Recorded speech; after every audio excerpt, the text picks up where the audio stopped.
welcome to Feminist Fridays, a series where we explore the social, the political, and the media from a feminist and intersectional perspective, and use a lot of F words.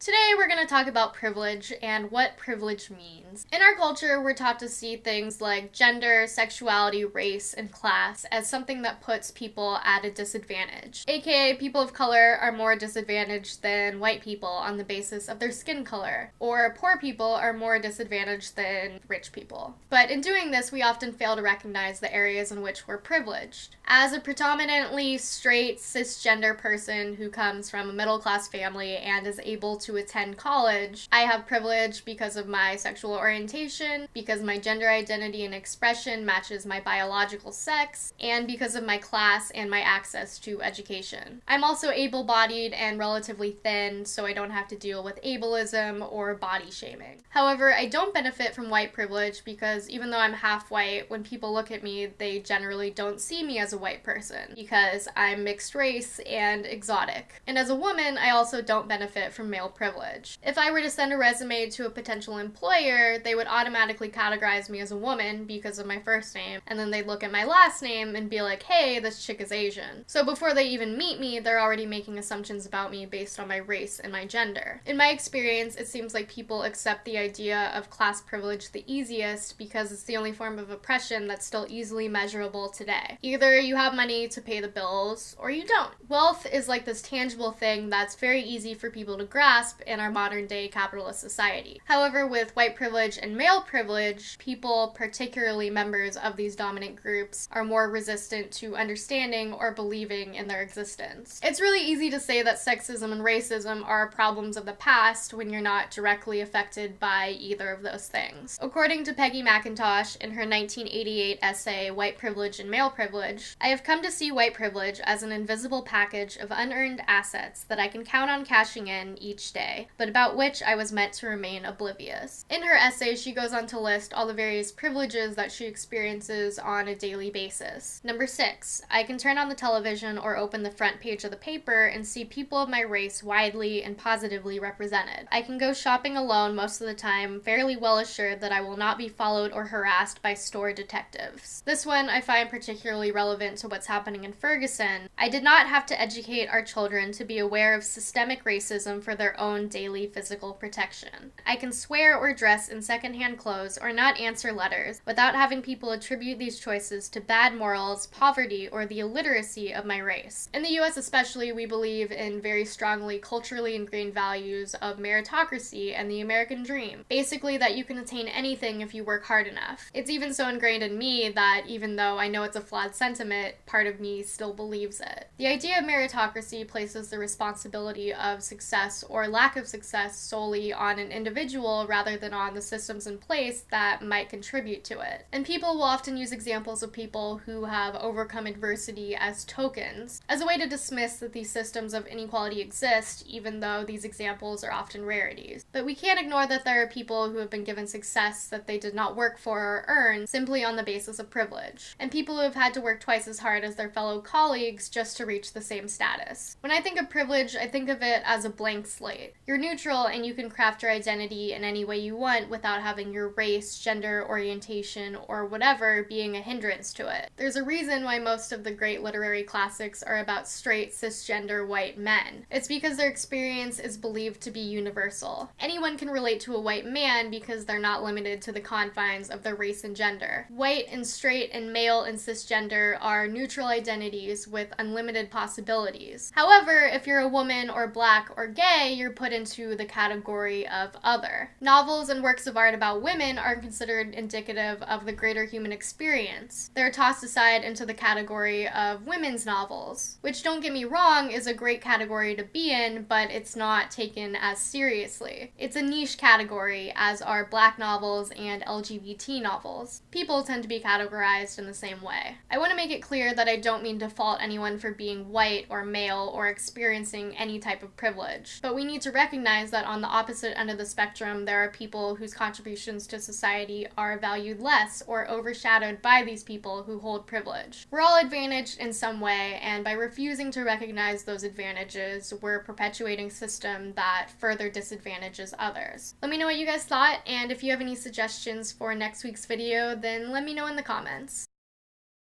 In last week's video, we talked about the yes means yes law and what affirmative consent means and how that would play out in sexy situations. And this is by far one of my favorite comments from the logic-only zone. I am tolerant, accepting, kind, and loving. Because of women like you, I refuse to have any intimate relations with any women. You are not worth it. I will not give you or any other women a dime of my money. I am disappointed in you and your gender as a whole.